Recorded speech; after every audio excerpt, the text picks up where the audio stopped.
হসপিটালে প্রায় আজকে 15-22 দিন হলো।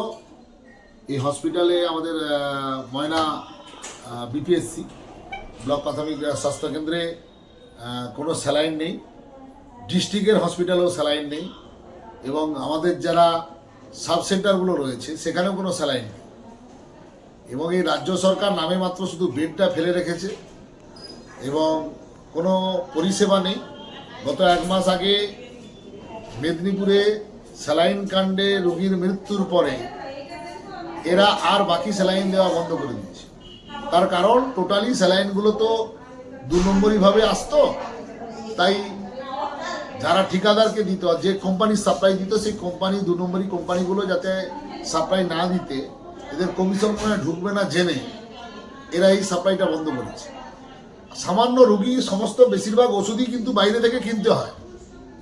চিন্তা করুন, শুধু রোগীরা পায় ওই স্যালাইনটা, যেটা এখনো পর্যন্ত বাইরে থেকে কিনতে হচ্ছে আজ 15-22 দিন। স্বাস্থ্য পরিষেবা একেবারে ভেঙে পড়েছে। এই মুখ্যমন্ত্রীর